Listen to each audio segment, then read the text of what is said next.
पहलगाम में आतंकी हमला होता है, भारत की तरफ से लगातार मुंहतोड़ जवाब दिया जा रहा है। हालांकि पाकिस्तान भी बिलबिला रहा है, खलबला रहा है, उसमें गड़बड़ाहट है, पैर कांप रहे हैं, बहुत सारी चीजें हो रही हैं, पेट भी दर्द हो रहा है शहबाज शरीफ का, वो चीजें अलग हैं। लेकिन अंतर्राष्ट्रीय मीडिया इस पर क्या कह रही है, इस पर भी हमारी नजर बनी हुई है और हम लगातार देख रहे हैं कि अंतर्राष्ट्रीय मीडिया के जो अखबार हैं, जो सोशल मीडिया है, उन पर क्या कुछ छप रहा है। एक अखबार है न्यूयॉर्क टाइम्स, उसको मुंहतोड़ जवाब अमेरिका में ही दिया गया क्योंकि अमेरिका से चलता है। न्यूयॉर्क टाइम्स ने एक हेडलाइन छापी, माफ कीजिए, पहलगाम हमले को लेकर, और उस पर करेक्ट किया गया है अमेरिका में ही, अमेरिका से ही उसको करेक्ट कर दिया गया कि भैया ये लिखा जाता है, आपने कैसे लिख दिया ये। तो आप समझिए कि भारत की प्रतिष्ठा आज कहां पर है, भारत कहां पर खड़ा है आज। आप सोचिए, क्या वो पूरा मामला है, क्या न्यूयॉर्क टाइम्स ने छापा अपनी हेडलाइन में लिख दिया जिसको करेक्ट किया गया अमेरिका में ही, किसने करेक्ट किया ये भी हम जानेंगे। केशव मेरे साथ मौजूद हैं। केशव, क्या ये पूरा मामला है, क्या छापा गया था, पहले तो ये बताइए। देखिए, विदेशी मीडिया ना शब्दों के साथ बहुत खेलती है। जो भारत में हमले होते हैं उसको लिख देगा मिलिटेंट अटैक, जो अमेरिका में होगा तो उसको लिखेगा टेररिस्ट अटैक।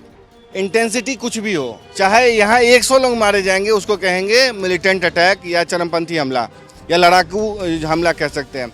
लेकिन अमेरिका में जब हमले होंगे तो उसको टेररिस्ट अटैक कहेंगे। ये पाश्चात्य सोच, जो वेस्टर्न थिंकिंग है ना, कि थर्ड वर्ल्ड कंट्री में ये होते रहता है।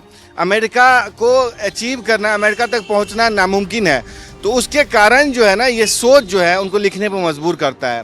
न्यूयॉर्क टाइम्स जानते हैं किस तरीके से लेफ्ट लीनिंग मीडिया आउटलेट है, किस तरीके से। क्या छापा है न्यूयॉर्क टाइम्स ने? देखिए, उसने मिलिटेंट का है, उसने लिखा है कि at least 24 tourist gun down by militants in Kashmir, जबकि क्या होना चाहिए था, टेररिस्ट। इन मिलिटेंट मतलब क्या होता है, लड़ाका। अच्छा, लड़ाका होता है मिलिटेंट का मतलब। चलो इससे आगे बढ़ते हैं तो चरमपंथी उग्रवादी कह लो, उग्रवादी कहा जाता है। अब सवाल ये उठेगा कि उग्रवाद और आतंकवाद में अंतर क्या है। उग्रवाद ये है कि एक, देखिए, राजनीतिक पॉलिटिकल टर्मिनोलॉजी है। पॉलिटिकल टर्मिनोलॉजी से मतलब ये है कि आतंकवाद जब वर्ड क्वाइन हुआ था ना, भारत लगातार ये कोशिश कर रहा था कि आतंकवाद एक अंतर्राष्ट्रीय मुद्दा है, इस पे तमाम देश एकजुट हों, एक राय हों और इसके साथ मुकाबला करें। लेकिन जो यूरोपीय देश थे, खास करके अमेरिका, इस पे मानता नहीं था जब तक कि उस पर 9/11 जैसा विभत्स हमला नहीं हो गया, क्योंकि उसको लगता था कि अमेरिका तक कोई अचीव ही नहीं कर सकता, पहुंच ही नहीं सकता था, अमेरिका पर अटैक हो ही नहीं सकता था, अनरीचेबल मानता था वो। जब उस पर हमला हो गया तब उसको लगा कि नहीं, आतंकवाद जैसा कोई मुद्दा है और आतंकवाद उस पर भी हो सकता है, इससे निपटना चाहिए। तब उसने क्या तबाही मचाई, अफगानिस्तान में तबाही मचाई, ईरान में तबाही मचाई, माफ़ कीजिएगा, इराक में तबाही मचाई, और पूरी दुनिया में उसने आतंकवाद शब्द को स्वीकार किया। भारत लगातार पहले से कहता आ रहा है, कश्मीर की बात कर लो, 93, 92 जितने भी मतलब ब्लास्ट हुए हैं, भारत लगातार कहता आ रहा है। जब 2008 में अमेरिकी नागरिकों की मौत हुई, यहूदियों की मौत हुई आपको मुंबई हमले में, तब उसने कह सकते हैं कि बहुत सारी चीजें जो है वो की गई। अभी जिस तरीके से आप बता रहे हैं, न्यूयॉर्क टाइम्स ने मिलिटेंट्स जो है वर्ड अपनी हेडलाइन में यूज किया, उसको करेक्ट करने का काम किसने किया है और क्या लिखा गया? देखिए, क्या बताया वहाँ पे कहा गया कि नहीं, ये आतंकवादी हमला है और आतंकवादी ही इसको कहा जाना चाहिए। अमेरिका से ही उसको एक तरीके से अमेरिकी संसदीय समिति ने इसको करेक्ट करने का काम किया है। उसने कहा कि ये आतंकवादी हमला है, लतार लगाई न्यूयॉर्क टाइम्स की। और जो एलन मस्क लगातार कहते आ रहे हैं ना कि किस तरीके से मतलब ये प्रोपेगेंडा चलाता है, शब्दों के साथ खेलता है। देखिए, अगर बताऊं कि आतंकवाद जो है ना एक ग्लोबल फिनोमेना है, मैं क्यों कह रहा हूं, क्योंकि जब आतंकवाद का कोई जो कह सकते सीमा नहीं होती, ये पाकिस्तान में बैठ करके पूरी दुनिया में अटैक कर सकता है, ये आपको मिडिल ईस्ट में बैठ करके पूरी दुनिया में अटैक कर सकता है। अब बताइए, पाकिस्तान में आसिम मुनीर ने बयान दिया, पहलगाम में हमला हो गया, हाफिज सईद वहाँ बैठता है, यहाँ हमला होता है। तो ये अंतर्राष्ट्रीय फेनोमेना है जिसके पास कोई बॉर्डर नहीं। ISIS के विचारधारा पूरी दुनिया में जाती है। आप समझिए कि शब्दों से किस तरीके से खेला जाता है, मिलिटेंट्स का शब्द क्यों यूज किया गया, और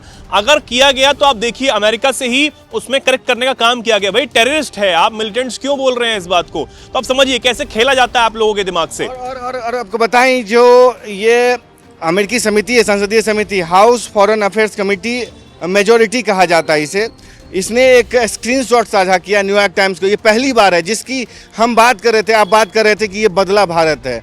ये भारत कह सकते हैं 2025 का भारत है, जिसमें भारत को कहने की जरूरत नहीं पड़ी। अमेरिका की संसदीय समिति ने ही न्यूयॉर्क टाइम्स को करेक्ट किया कि तुम जिसके बारे में कहा जाता है कि वहाँ पे ट्रम्प भी जवान पे लगाम नहीं लगा पा रहे हैं वहाँ की मीडिया को। आप समझिए भारत का कद क्या है। क्या कहा उसने? कहा कि सुनो न्यूयॉर्क टाइम्स, हमने आपकी गलती सुधार दी है। यह एक सीधा और स्पष्ट आतंकवादी हमला था, चाहे बात भारत की हो या इजराइल की। जब बात आतंकवाद की होती है तो न्यूयॉर्क टाइम्स वास्तविकता से दूर होता है। ये ट्रंप एडमिनिस्ट्रेशन के नेतृत्व में उसने अपनी ही मीडिया की जुबान बंद कर दी है, करेक्ट कर दी है। ये उन लोगों के मुंह पर ताला है जो भारत वाले कश्मीर को इंडियन एडमिनिस्ट्रेटेड कश्मीर कहते हैं, पाकिस्तान वाले कश्मीर को विवादित कश्मीर कहते हैं। ठीक है, अब ये मुंह तोड़ जवाब तो है ही, और जिस तरीके से ये कहा गया है, इन शब्दों को जिस तरीके से आपके दिमाग में घुमाया जाता है, इस पर आपकी क्या सोच है? क्या आप राय रखते हैं? समझते हैं आप इन चीजों को? नहीं समझते तो केशव ने बहुत अच्छी तरीके से समझाने की कोशिश की।